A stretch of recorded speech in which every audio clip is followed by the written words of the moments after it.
मुल्की तारीख में पहली बार रवा माली साल के 9 माह में तरसीलात ज़र 28 अरब डॉलर की सतह अबूर कर गई हैं, जबकि तारीख में पहली बार एक माह के दौरान 4.1 अरब डॉलर तरसीलात ज़र की मद में पाकिस्तान भेजे गए हैं। ब्लूमबर्ग के मुताबिक तरसीलात ज़र में ये इजाफा मुआशी बहाली की अक्कासी करता है। मुल्की तरसीलात ज़र एक माह में 37.3% और एक साल में 29.8% बढ़ी हैं। तरसीलात ज़र में इस इजाफे को वजीर आजम शहबाज शरीफ समंदर पार पाकिस्तानियों के हुकूमती पॉलिसियों पर एतमाद की अक्कासी का मजहर करार दे रहे हैं। तो governor state bank of Pakistan का यह मानना है कि तरसीलात ज़र में मुसलसल इजाफे से जून तक ज़र मुबादला के ज़खायर 14 अरब डॉलर से तजावुज कर जाने की उम्मीद है।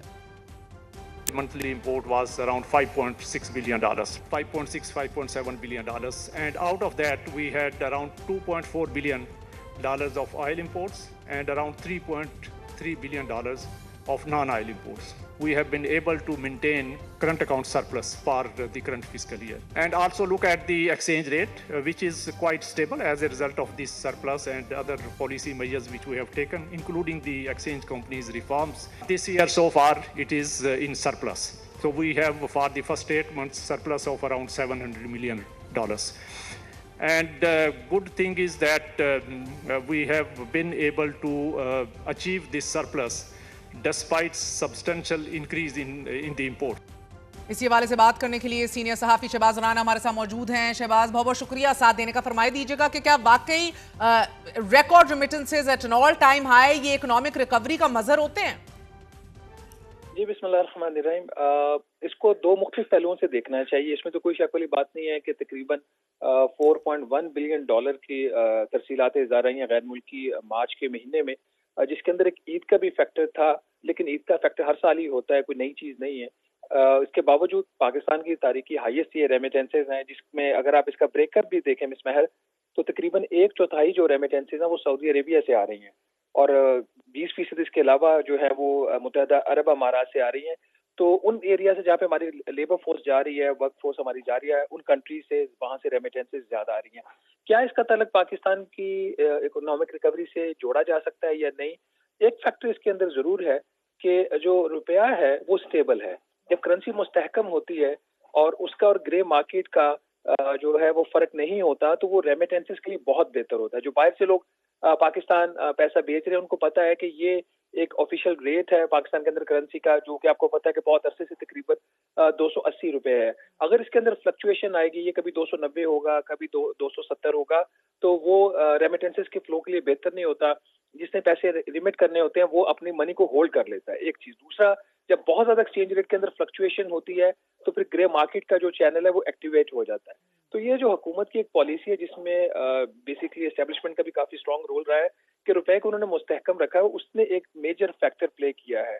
ईद की सीजनल जो इसके ऊपर एक इम्पैक्ट आता है रेमिटेंसेज का, वो कोई 300 से 500 मिलियन डॉलर का आता है। अगर आप उसको एक्सक्लूड भी कर दें, उसके बावजूद भी जो रेमिटेंस का नंबर है, this is quite high number. हो सकता है आइंदा आने वाले माह में अप्रैल में ये नंबर आपको 4 बिलियन डॉलर नजर ना आए, शायद उससे थोड़ा सा कम हो। इवन देन हमारी जो रेमिटेंस का लेवल अगर 3 से 3.5 अरब डॉलर पर मंथ रहते हैं, this is quite good number और हुकूमत को इसको सस्टेन करने की जरूरत है।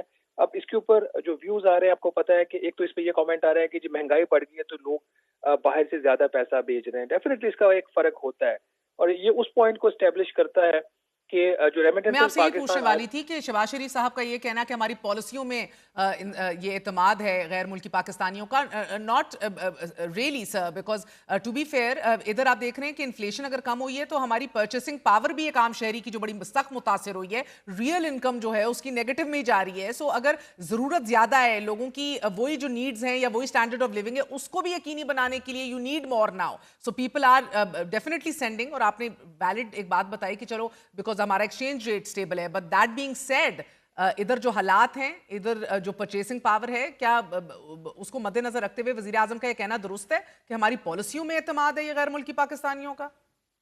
देखिए, जो फॉरेन रेमिटेंसेज आती है ना, वो ना तो वज़ीर आज़म शहबाज शरीफ साहब के लिए आ रही है, ना governor state bank of Pakistan के लिए आ रही है, ना वज़ीर खजाना मोहम्मद औरंगजेब साहब के लिए आ रही है। वो जो हमारा एक भाई जो बाहर गया हुआ है, जो मेहनत करता है, वो पैसे वहां से कमा के अपने बच्चों के लिए भेजता है। बिल्कुल।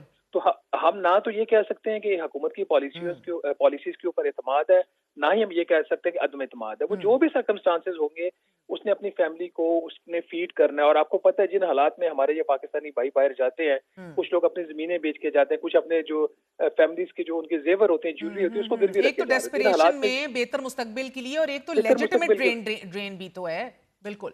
एग्जैक्टली तो उसमें जा रहे, तो उन्होंने अपनी फैमिलीज को फीड करना। तो इसलिए जब ये पीटीआई ने भी बाइकआउट की कॉल दी थी, तो मैं उस वक्त से ये बात कह रहा था कि पीटीआई की जो बाइकआउट की कॉल है ये नाकाम होगी हुकूमत की वजह से नहीं, सिर्फ और सिर्फ इस वजह से कि जो हमारे भाई बाहर बैठे हुए हैं, जिनको हमें अपने एयरपोर्ट्स के ऊपर बहुत ज्यादा इज्जत देने की जरूरत है और हम उनको इज्जत नहीं देते, वो अपनी फैमिलीज को फीड कर रहे होते हैं। ऐसा तो ही है। शहबाज शरीफ साहब का, इमरान खान साहब का या किसी और का इस रेमिटेंसी से कोई ताल्लुक नहीं है, सवाए इस चीज के कि एक्सचेंज रेट जो है which is a very good indicator, वो एक इनको आप जरूर क्रेडिट दे सकते हैं कि अगर एक्सचेंज रेट में फ्लक्चुएशन होगी, रुपए की कदर ऊपर नीचे होगी, तो वो उस पर रेमिटेंसेस के ऊपर इम्पैक्ट आता है, ग्रे मार्केट बढ़ती है, उस हद तक इनको क्रेडिट जाता है। वो नंबर 4 अरब डॉलर है, 5 अरब डॉलर है, उसमें उसका भी एक इम्पैक्ट जरूर आएगा। अगर फ्लक्चुएशन होगी, ग्रे मार्केट में जाएगा, तो 200-300 मिलियन डॉलर का फर्क पड़ जाएगा। लेकिन अगर कोई ये कहे कि इसकी वजह से पाकिस्तान की इकोनॉमी जो है वो रॉकेट की तरह ऊपर जाना शुरू हो गई है, या अगर कोई ये कहे कि हमारे जो लीडर है वो जेल में है तो अब पैसे बाहर से नहीं आएंगे, दोनों बातें गलत। बहुत बहुत शुक्रिया शहबाज राना की, आपने गुफ्तगू सुनी।